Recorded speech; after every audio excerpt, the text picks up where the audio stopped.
morning, Dan. I'll have a zero. I'll have a zero. All right. Mr. Bobby. Good morning. Bow our heads. Lord of the universe, you have given most of mankind a strong desire to do good, to be honest, to serve others, and to faithfully fulfill their obligations to their neighbors. Help us as Rotarians and humans to do good. Help us as Rotarians and humans to be honest and ethical in all our dealings. Help us as Rotarians and humans to serve others.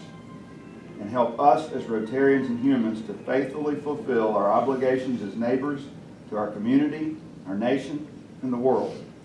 Thank you for this day, this food, these members, their diversity and unity, and the resources we are blessed to have and share. Amen. Amen. I pledge allegiance to the flag of the United States of America and to the republic for which it stands, one nation, under God, indivisible, with liberty and justice for all. And all the things we think, say, and do. Is it the truth? Is it fair to all concerned? Will it build goodwill and better friendships? Will it be beneficial to all concerned? Thank you, Bobby. Maybe more shoes for the occasion. Well, I was going to say. Well, Wayne. Well, we have our two visiting Rotarians, although I'm not sure Deborah Friedman counts as a visitor. She's visiting, and Carl Ashby is here. All right, Ms. Dale, do you have any birthdays to report? We have no birthdays and no member anniversaries, but we have a wedding anniversary. Robbie and Eloise Hassel will be celebrating an anniversary on April 9th.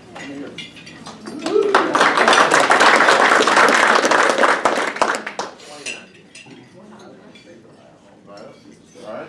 I'm not going to the Masters, so pardon my attire today. Bobby can wear flip-flops and nobody says anything to him, but I have a CE class on that. So, I wanted to, I don't see Chris, I thought he might be here today for the baseball game. Has anybody bought their, or how many people bought their tickets, I should ask?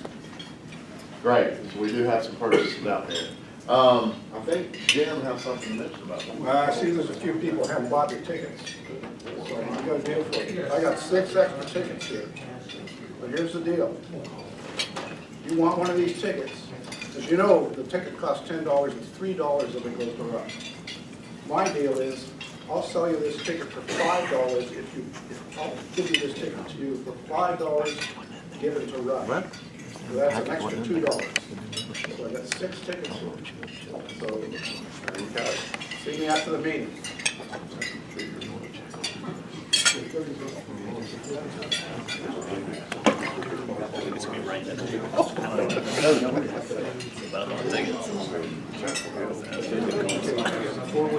Okay, Matthew. Good morning, everybody. Next weekend, not this weekend, we have Camp Carefree. Friday morning, 8:30. I'm assuming Saturday morning, same time. I'm also assuming more than likely we'll get it all done Friday. But let's not hinge on that. So don't sign up for Saturday thinking you're not coming, because I'll find some of you there. Please come. We need all the help we can get. Plumber just told me it's supposed to be 75 and sunny. So we'll see how optimistic that is. What are we going to be doing? Friday, we're going to be pouring some concrete. Saturday, if Friday lasts too long, we're going to be doing some multiple electric swings, repairing some swings, and just some little odds and ends stuff that need to be tied up. How do we look on sign-ups, Matthew?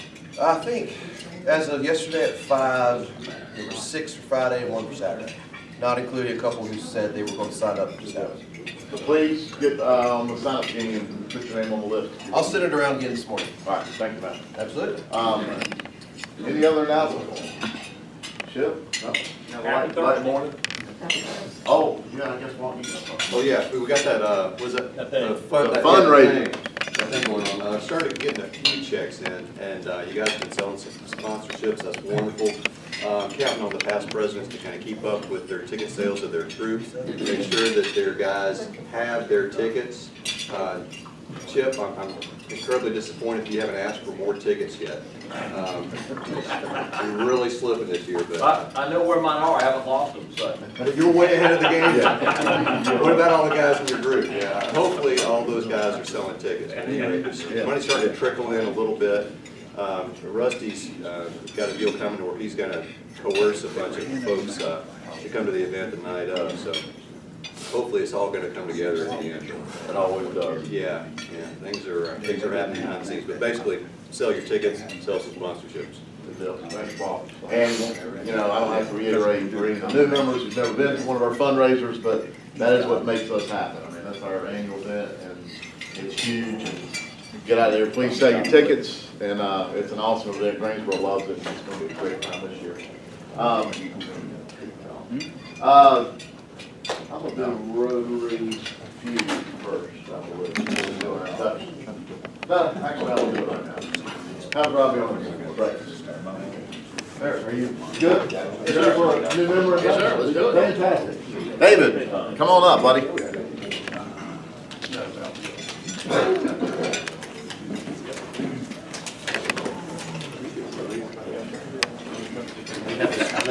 Yes, right here. David, sit Thanks, sir.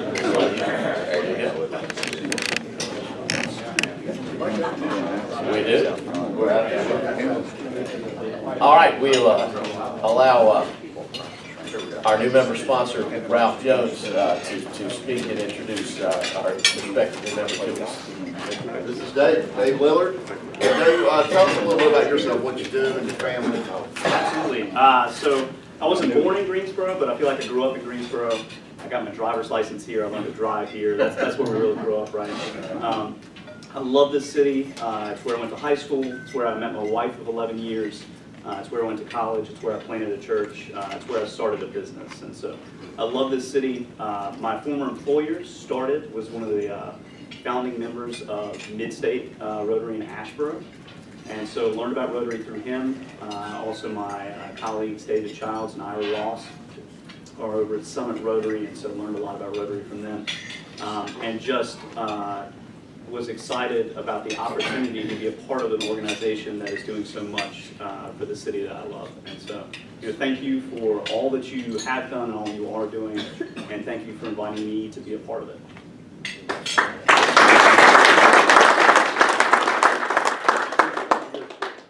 UNCG? I mean, high school. Grimsley? Go early. Go ahead and done. Well, Dave, it is our pleasure this morning to welcome you to, as the latest member of Gate City Rotary. And on behalf of the Board of Directors and our new members, we sincerely welcome you here.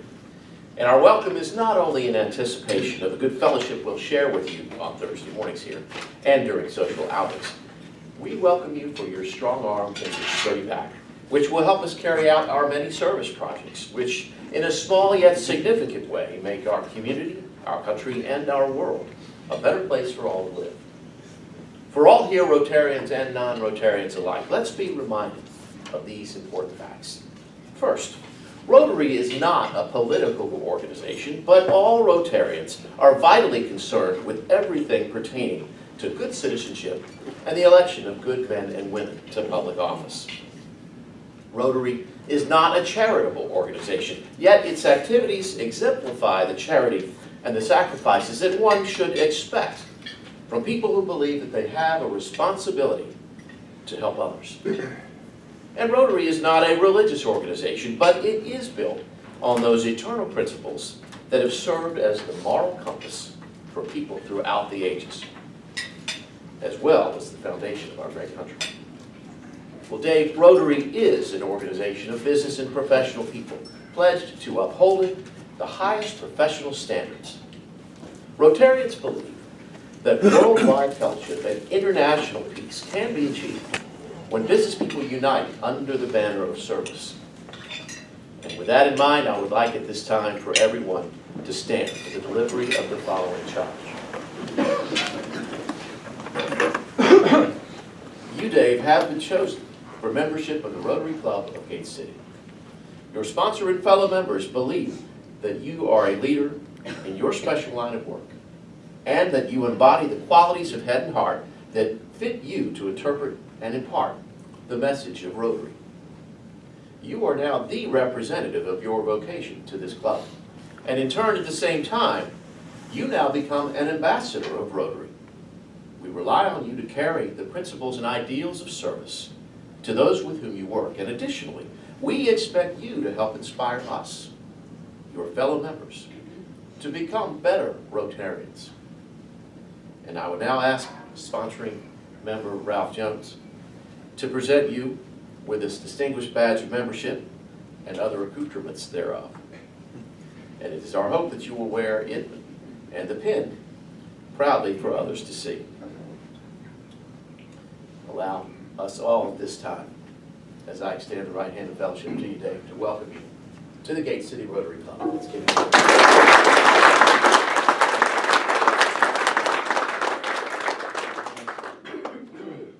I got your raffle tickets right here.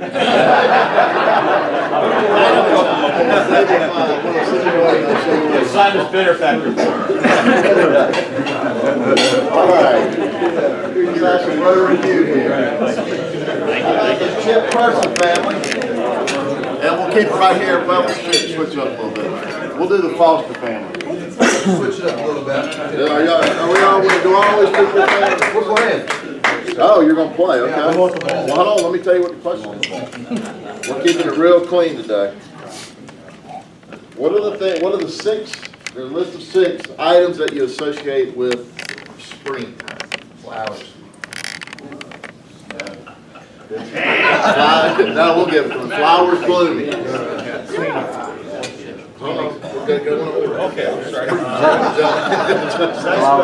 My family's are we in number? Nice weather, number 4. They got number 1 and number 4. Congrats. That should be, but it's not. It should be. All right. Thank you, Club. All right, I was going to do this. Dave? Spring cleaning. That's 2 strikes. As Steve says, slow it down now, you got 1 stroke. I mean, 1 strike. I am thinking about that. Let down the team here. All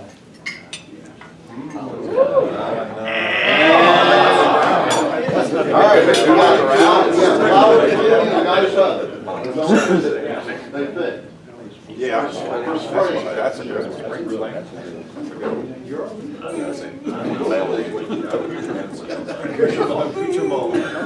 It's gotta be a time clock. Next day. Easter.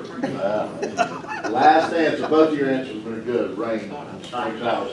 Ding, ding, ding. There we go. Good job, guys. Can't lose for winning, That's right, that's right. Happy dollars. Happy dollars! You know, I mean, I don't know about some of the older ones, but I don't remember getting any accoutrements. I'm sure. Did you get accoutrements? We are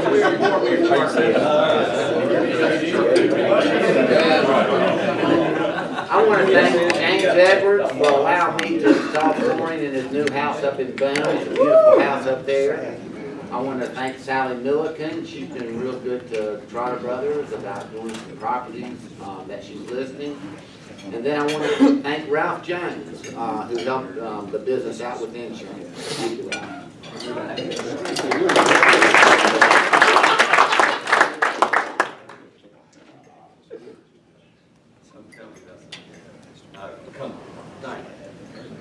We got a happy dollar.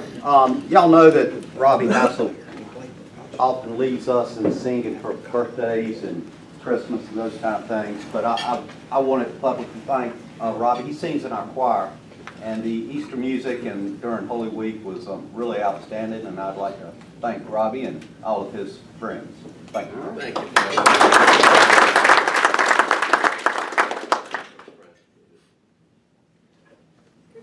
Fellow Rotarians, and on Saturday I had the honor and the pleasure to be a guest at the Berkman at the Masters at Amen Corner. So I will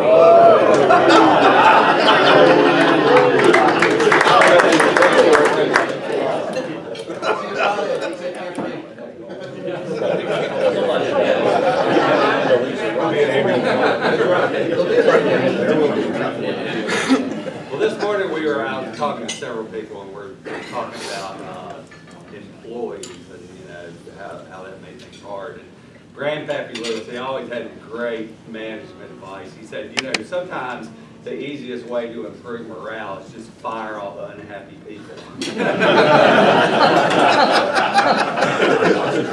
That's true.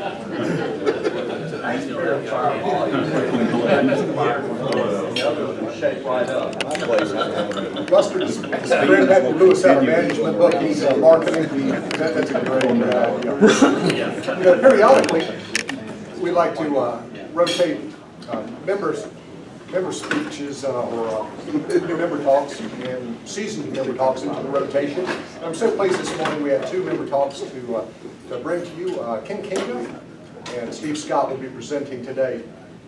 Ken, or I should have got to you first before the meeting started to find out who wants to go first, and I'm so glad Ken has taken, Ken stood up first, so that was a good prompt. Ken, come on, take it away. Thank you. Good morning, Gate City. Good morning. So, for those that haven't done this yet, the good news is that you get like a month's notice. Chip was nice enough to let me know about a month ago. The bad news is, it's a month's notice, so I forgot about it until I got my little email yesterday. You know, I had one of those oh crap moments, and so I sat in my office yesterday afternoon and made notes on, I never used the note app on my iPhone, but it actually comes in handy. So the life of Ken Kinka is right here. Don't lose it. So kind of what you need to know about Ken Kinka, I guess, is Bears, Bulls, Cubs, Seminoles, and Rolling Stones. All right, next. I was born in New Rochelle, New York, home of Dick Van Dyke Show, and we lived in Hartsdale, New York until I was 5, so I really, sorry New York, but I consider myself a Midwesterner in Illinois, and so we moved to the suburbs of Chicago when I was 5. Chicago will always be my favorite city. It's just in the wrong part of the country, and I could never want to live there again. I don't like the snow and cold. But so I'm the youngest of 3. I have an older sister, 3 years older, and an older brother, 4 years older. So I think at a younger age, I started listening to music. I'm really into kind of rock and roll, and so I started playing guitar. I took guitar lessons when I was in 5th or 6th grade, and was in a rock and roll band with a neighborhood group, and I was in junior high, and we competed in a Battle of the Bands competition in my hometown, and so my claim to fame is I got my picture in the paper. We didn't win the competition, but hey, we got our picture in the paper, so I thought that was kind of cool. Fast forward to senior year in high school, and a friend of mine and I skipped school to stand in line down at Chicago Stadium about 5 in the morning to get tickets for the Rolling Stones concert, and that was my first opportunity to see the Rolling Stones, and I've actually seen them. That's kind of my start of my admiration for what I think is the greatest rock and roll band of all time. I've actually seen at least one concert every tour they've been on since 1975, from San Francisco to DC to Chicago to Miami and even Munich, Germany. So last time was actually the last tour. We saw them twice, and once was in Pittsburgh with my daughter. So that's kind of cool when the first time you see a band, you know, you're 18 years of age, and then you're taking your daughter at age 27, and the band's still rocking and rolling. So I went down to Florida State University. I was going to major in marine biology / oceanography. When I grew up, you know, some of them don't even know who Jacques Cousteau was, but I was watching those documentaries, and I wanted to be Jacques Cousteau. So, but I quickly realized that I would have had to gone further for a master's or PhD program, and at that time in my life, I was just wanting to go to school for 4 years and get out. So I tried to figure out what I was going to do, and I ended up in hotel and restaurant management. I didn't even know they had a school in that at the time. But we were actually, the school was rated the top 3 in the country in hospitality management at the time. So a couple interesting things about Florida State. One is, so I started in 75. 76, Bobby Bowden started there, so I really got to ride the wave of, you know, we were 1-10, the football team my freshman year. We were 11-0 senior year, went to the Orange Bowl, so I kind of got to ride the wave of Florida State football being up there for a long time.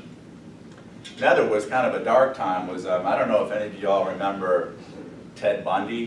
remember that name at all? Well, Ted Bundy was a psychopathic killer and took a stop in Tallahassee, so I distinctly remember I was there at that time, and he murdered several co-eds in the Chi Omega sorority house. But I remember, I was driving around that night on campus, and we got our car stopped by the police and searched, and we didn't know what was going on until the next morning, where I saw in the news what had happened, and that was really a dark time in Tallahassee. That Monday morning, it was like a dark cloud. Everybody was walking to class, but nobody was talking. It was just an odd time, and it was kind of scary because they didn't catch him for a couple weeks, so we didn't know where he was. We didn't know if he was still in Tallahassee or somewhere else. So people were sleeping with guns under their bed because we just didn't know what was going to happen at the time. So graduation time, I had a chance, with Florida State hospitality program, it was all about hotels and restaurants. I never even mentioned the word country club. And so I had an opportunity to go work at a Radisson Hotel in Chicago, the Williamsburg Colonial Inn in Virginia, the Miami Herald doing contract food service in Miami, or Cherokee Town and Country Club in Atlanta, Georgia. And so the only reason I picked Cherokee was because I had another friend of mine that was a good friend that was work at the same club, and I just thought Atlanta would be a cool place to live. I knew nothing about the club business at the time, and so 39 years later, I'm still doing the same kind of work. It's kind of neat. So in so that was 79, 84, I was in Atlanta. Met my wife Sally there. I had an opportunity, I got a call from a professor at Florida State a year out of college and asked if I wanted to help teach their foreign study program. Florida State had a foreign study program in Lausanne, Switzerland. So I went to my boss and said, hey, can I have 6 weeks off to go to this foreign study program? And he gave me the time off, which was still unbelievable. But so I had 6 weeks, and so I got to Lausanne, Switzerland, and the first week I realized that I didn't really have a whole lot of work to do. So literally for 6 weeks I traveled on my own around Europe, and on the weekends I traveled with the kids. So all extensively around Italy and France and Germany and Holland, and one of my favorite places was, if you ever been to Italy off of Naples, the island of Capri, I always said I wanted to, that's where I wanted to go on my honeymoon, which we didn't, but I want to get back there at some time. But that was a really neat experience. So at the same time I was in Europe, Sally was working as a waitress at Cherokee and was also the lead singer in a rock and roll band. So she was on a USO tour in Greenland at the same time I was in Europe. But so I guess another one of my claims to fame is I married the lead singer in a rock and roll band. So for a long time. So I guess 80. I had an opportunity to go work in St. Charles, Illinois. So I guess 84 was kind of a big year for me. So at 28, I had my first opportunity to be general manager of a country club. So in a year and a half, I took a new job, relocated, got married, bought a house, bought a car, and had my first child, my son Danny, all within about a year and a half. So that was kind of like slap in the face, wake up to adulthood really quickly. So both Danny and Katie were born in Illinois. We moved to Orlando, Winter Park, Florida, 1989. Actually, I managed a club down there, Interlochen Country Club in Winter Park, Florida. So it's kind of interesting. The kids, Katie was about 8, 9 months old, and Danny was about a year and a half. And so the kids grew up going to Disney World. And what a cool experience. I'll tell you what, from a hospitality standpoint, for hotels, it's Ritz-Carlton. For resorts or hospitality, Disney does it as good as anybody does. And so that was fun. And then we went from there we moved to DC area. I managed Woodmont Country Club in Rockville, Maryland. And so the kids went from going to Disney World all the time to going to Smithsonian, so it's kind of a culture shock. But it was a neat experience. And so the time I was in Maryland, that was 99 to 2009. So what happened during that time? So we were in DC during 9/11, which was kind of scary time actually. That just happened, and then it was over, and then the the aftermath of that. But the scariest time was actually, I don't know if you ever remember the sniper in DC, but that went on for weeks and weeks, and that was really scary, because that was, I'd go running in the morning. They all this talked about, they thought it was a guy and two guys in a white box truck. Well, if you start looking around when you drive around, how many white box trucks are, and, one person got shot and killed at a gas station 2 blocks down from where the country club was. So, every time you got gas, you're like this looking around and running in the morning. So finally they caught him, which was good. But so during the time in DC, I was 45, and so my midlife crisis, I guess, instead of getting a sports car, was I decided to start running. I had a lot of people, even members of the club that were older than me, that ran marathons. So I said, okay, let me try this. I went to the bookstore and got a book that said Marathon for Beginners. I followed it to the letter, and I ran my first marathon, Baltimore Marathon. And so for those that have done that and run marathons, you run your first one, and then it's like, well, now what? I mean, it's the exhilaration of being able to say that you completed a marathon is pretty neat.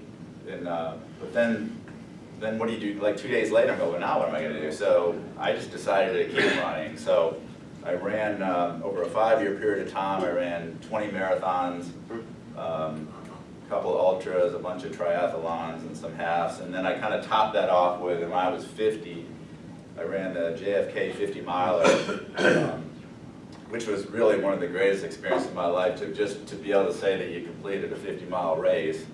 It was pretty cool. I mean, 26 miles of it was on the C&O Canal, and 13 miles was on the Appalachian Trail, and so it was really, really cool. Just again, I ran it with my brother, and it was a pretty neat experience.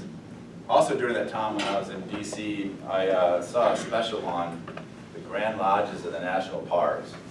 I thought, man, I got to get to some of those places because they're so cool. So we started our vacations with the kids when they were small. So. Danny was probably in 8th grade and Katie in 6th grade at that time. So our first trip, we went to, flew into Vegas, did kind of a round trip, but just spent a day and a night each park. So I went to North Rim of the Grand Canyon, South Rim, Bryce and Zion and Lake Powell. And, so for those, Bobby's been there and Chris, if you have never stood on the edge of the Grand Canyon, you just need to put that on your bucket list and do it sometime, because you cannot, there's no picture that can really do justice to that scenery. If you're climbing Yosemite Falls and Yosemite National Park and you're Yellowstone. So my bucket list is to hit all the national parks. We went to Arches and Canyonlands last summer, and next is either going to be Acadia or Denali, but I'm going to keep that going until we see them all. So we moved in 2009 to Raleigh, and I managed Northridge Country Club for about 7 years. So club business, I've seen it since 1979, and certainly had its struggles over the years. And I kind of blame it to the National Golf Foundation, because in the mid-'80s they said there weren't enough country clubs in the United States, so everybody that built a neighborhood built a country club. And so we had too many of them. So back in 2008 and 9, those are really difficult years for clubs across the country. So when I went to Northridge, I mean, they had lost 150 members in a 2-year period of time, and we had lost $500,000 in operations, and it was pretty much of a struggle. But when I left, we were making $300,000 in operations, and membership was strong. So I like the business. It's difficult. It's kind of stressful at times, but it's really rewarding. I like to go into a place and kind of make a difference and see where we are at the start and the finish. So it's been, we've been in Greensboro now for a couple of years, and there's when I was in Raleigh, I never heard of Starmount Forest Country Club. I'm only an hour and a half away. But there's a real resurgence going on there. I can guarantee you, Starmount's the hottest club in Greensboro in the last year and a half right now, and people are talking about it. So it's a fun and kind of rewarding time to be at that club right now. It's really vibrant. Our goal is we're going to be full with a waiting list and profitable operations, and they haven't talked about either one of those in the last 20 years. So it's just an exciting time to be there. A little bit about the kids. My son Danny, he went to Florida State also. it was interesting because so we lived in Florida for 10 years, and I took advantage of Florida had a prepaid college program. So, so when the kids were college age, we were in Maryland at the time. So I said, you know, you two can go to school wherever you want, as long as it's in the state of Florida, because that's what we paid for. So they had their choice. But so we were taking Danny on a tour. And I went to University of Florida, and I tried my best to be unbiased, and man, until I got in that gift store and looked at all that orange and blue, and I just couldn't take it anymore. So Danny went to Florida State, got his bachelor's in psychology, got his master's at University of Richmond in psychology, and then decided, I actually think because of all those trips to the national parks, he kind of changed his ideas of what he wanted to do with his career. So he actually got his PhD, and actually recently, just back in December, at Utah State in ecology. So he's the first doctor in our family, which is pretty cool. He now works for, it's called the APR, the American Prairie Reserve. It's the largest wildlife refuge in North America. It's in northeast Montana. So, interesting fact, Washington Post did an article about a month ago, and they did a study to figure out where the actual middle of nowhere is. So I guess it's just a small town or whatever. So the official middle of nowhere is Glasgow, Montana, which is about an hour from where Danny's living. So I can say that Danny's working and living in the middle of nowhere. Katie also went to Florida State. She got her bachelor's in sociology and her master's in urban regional planning, and Katie's working in Evansburg, Pennsylvania as for the Cambria County Planning Commission. She's a planner. Both the kids have steady boyfriends and girlfriends, but no wedding plans yet, so we'll see how long that lasts. So Sally, I met Sally again, we said in Atlanta. She got her degree in theater in 1980 from Lake Erie College in Ohio. She grew up in Cleveland, Ohio. She's always been around the theater. You know, she taught theater in preschool. Both the kids were, you know, I'll tell you what, they both took theater and were involved in her plays and stuff over the years, so they had no problem getting up in front of a group of people. It was a really good experience for both of them, I think. So when we were in DC, Sally started a non-for-profit called ArtStream. It provides theater opportunities for special needs groups. And she kept that going. Actually, even when we were in North Carolina, she started a branch of that. One of the favorite things she does, though, and she still does that now, is she goes once a week or more to Duke Hospital, and she does bedside drama therapy in the pediatric cancer ward at Duke. And so it's kind of neat. I mean, you know, in the morning, she's dressed up as a clown, a witch, an elf, or whatever, and she's off to. But talk about rewarding, because you know, that can be a pretty dark and sad place for both the parents and the kids. So at least for an hour out of their day, you know, she's putting them in a whole different place and kind of taking their mind off of what they're dealing with in current situation. So we've been in Greensboro here. We're in the process of downsizing. We purchased a home, we purchased a cabin actually in about 6 or 7 months ago in Todd, North Carolina.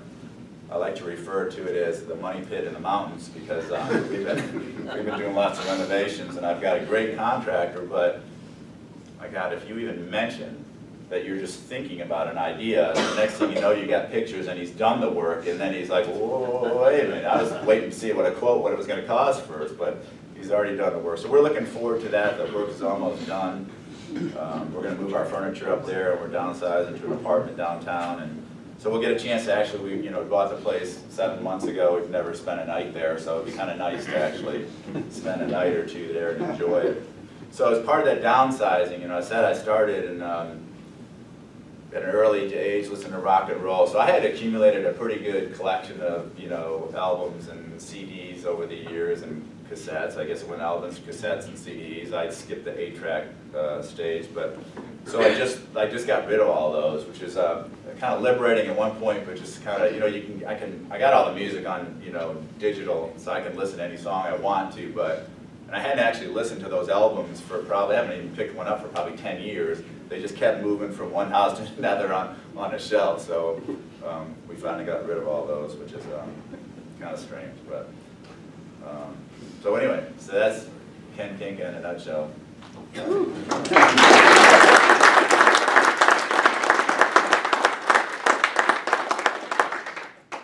Thank you, Ken. Steve? Yep. It's hard to follow up Ken King.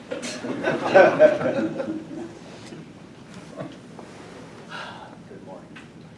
47 years ago, I stood before the Boynton Beach, Florida Rotary Club giving my first public speech. I was regaling the club with the story of my family's 10-day adventure adrift at sea, having been caught in the tailwinds of a hurricane while sailing the Bahamas. We were aboard a home-built 33-foot ferro cement Chinese junk. My dad built this. While the audience was warm and receptive, I suspect they felt sheer pity for this unfortunate kid from the Scott family. My family owned a successful and popular restaurant, opened as a 10-table pie shop by my grandparents in 1935. By the 1970s, it had grown into a 350-seat facility specializing in rich desserts and breads and seafoods, marbled meats and velvety gravies, hence my 2 open-heart bypass surgeries by the age of 52. I'm not sure if any of you are big fans of novels by Pat Conroy. I certainly am. His stories are based in the coastal southeast. They're interwoven with wild improbabilities, excess, violence, alcoholism, love, and redemption. I can assure you that being a Scot from Ocean Ridge, Florida was very much like living a Pat Conroy novel. My childhood was tumultuous overall, my summers idyllic, spent sailing the Bahamas with my dad, grandfather, and a very eclectic assortment of family friends. As a young boy, I worked at Lucille Notley's restaurant, named after my grandparents. Open in the winter season, closed for almost 4 months each summer. I absolutely despised working at the restaurant, swore that as soon as I had a choice, i.e. a car, I would never do so again. I grew up in a modest home situated on a beautiful small cove just off the Intercoastal Waterway, 200 yards away from the beach. Ocean Ridge, Florida was a small enclave of natural beauty, full of adventure for a young boy. I dove the reefs, I fished, I crabbed off our seawall, and every night fell asleep to the spooky cries of whippoorwills, the splashes of fish, angry mating screams of obnoxious raccoons, and the buzz of cicadas. To this day, I can close my eyes and breathe in the muddy mangroves, the sea spray, and very fragrant pines. At the age of 12, I felt put upon and decided to run away from home. My father agreed with the idea. Packed my 13-foot trimaran with lots of food and supplies and set me on my way. I always thought that New York sounded alluring, a far cry from our South Florida backwater, and I sailed up the Intercoastal Waterway all day the first day and reached Peanut Island, which is right off, it's in the middle of the Intercoastal off of Palm Beach. And I planned to camp that first night before heading out to the big city again. There's a beautiful old Coast Guard building that's still there today, located on Peanut Island. And as darkness began to set in, I decided to wander over to the Coast Guard station. I think I had some very surprised guardsmen. I informed them that I had run away from home. I think they were sort of amused. They provided hot chocolate and lots of conversation, offered me a bed. My pride was somewhat assaulted, I'm afraid, and I eventually went back to my campsite. I got back up the next morning and started sailing again, and first thing, get caught in a storm, which tore my mainsail, and I limped back to a dock in West Palm Beach, called my father, and he was extremely disappointed in me that I hadn't gotten any further. And he picked me up in my boat. My teen years were, they were really tough. My parents divorced with much ugliness when I was 14.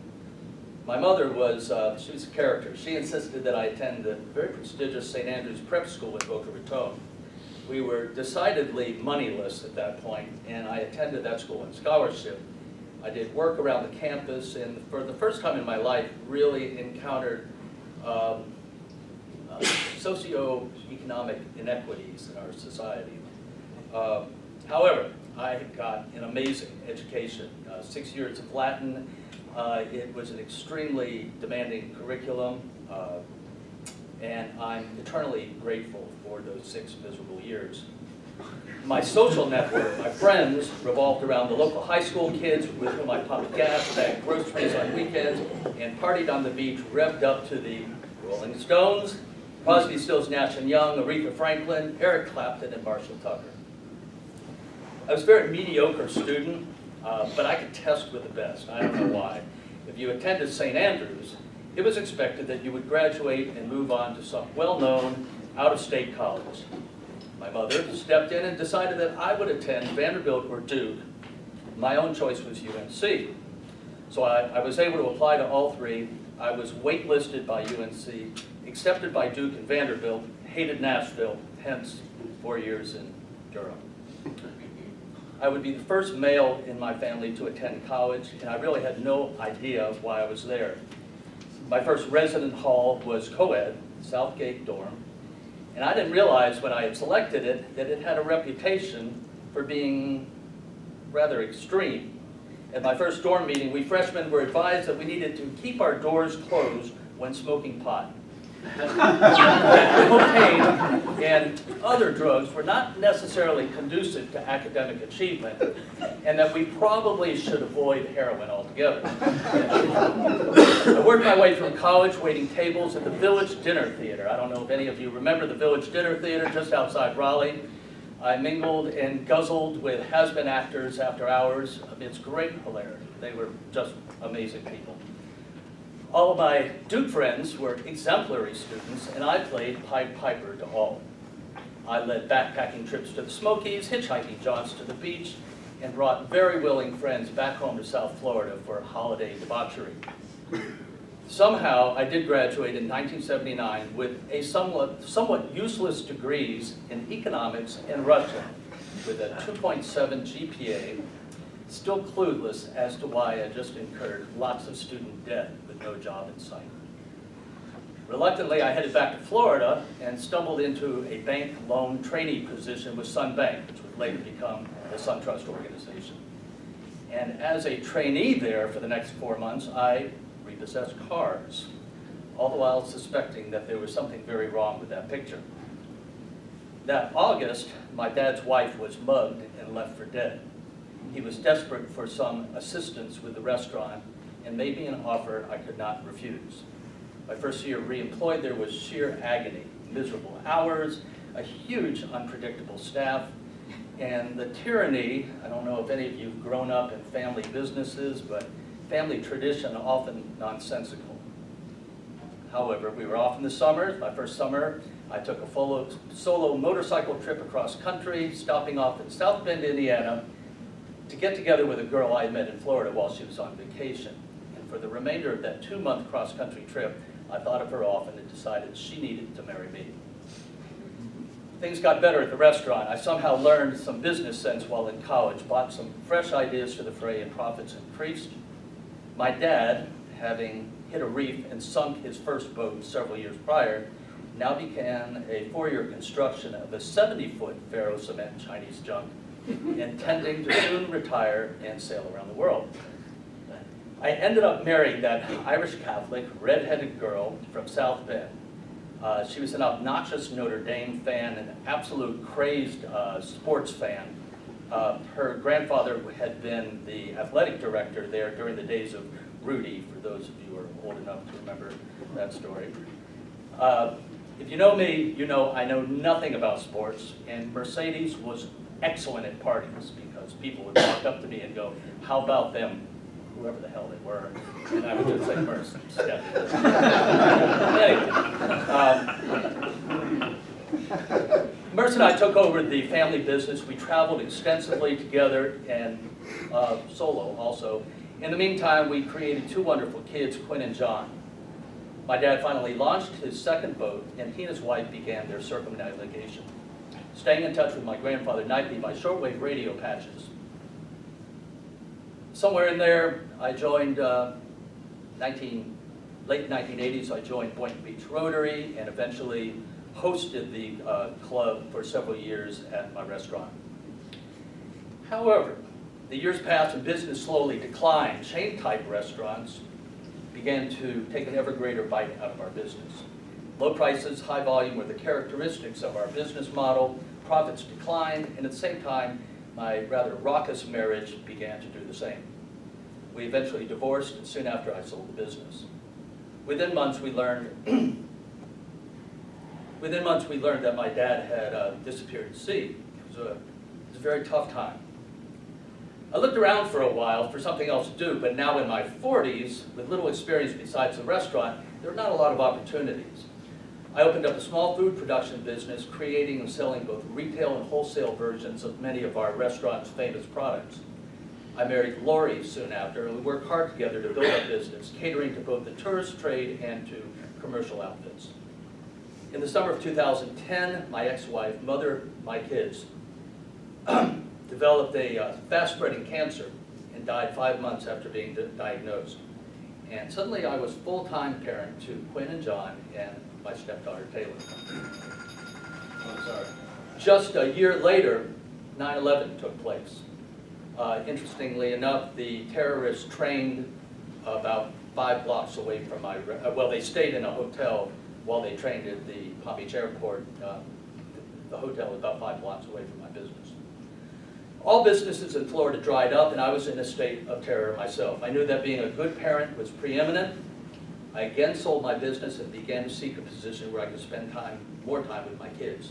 One night at a family get-together, my godmother, a high school principal, asked me to step in as an economics teacher and urged me to pursue an administrative position. It sounded odd enough and out of character, and I jumped at it. I started teaching several weeks later and began work on my master's degree in educational administration. I loved teaching, especially history and economics.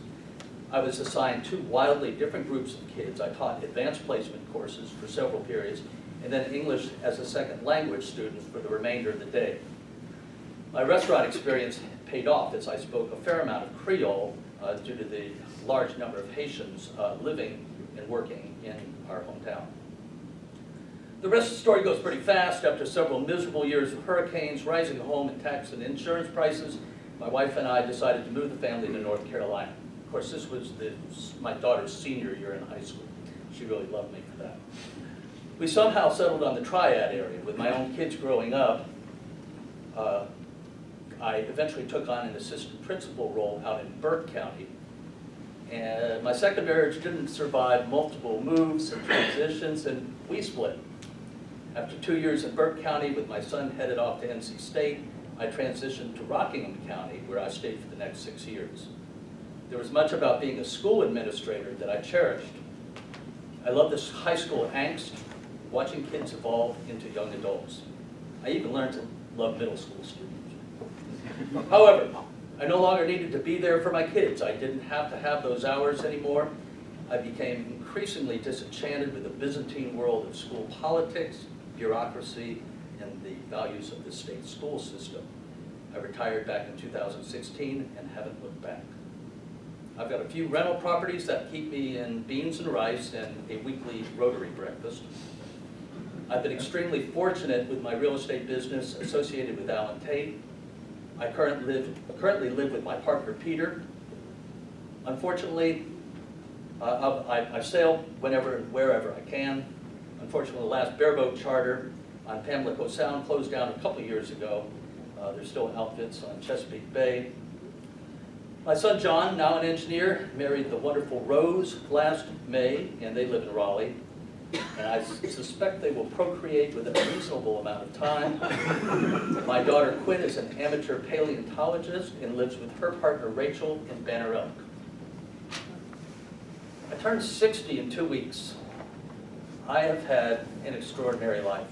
I've come to terms with a variety of obstacles along the way, most of which have been self-imposed. My children and I share a ferocious love that absolutely takes my breath away at times. They crave adventure, they do really stupid things, usually reminding me when I remark upon that from where the tendency arises. I'm especially proud to be a Rotarian and an adherent of the principles of Unity Church, because each offers simplicity and encourages honorable behavior.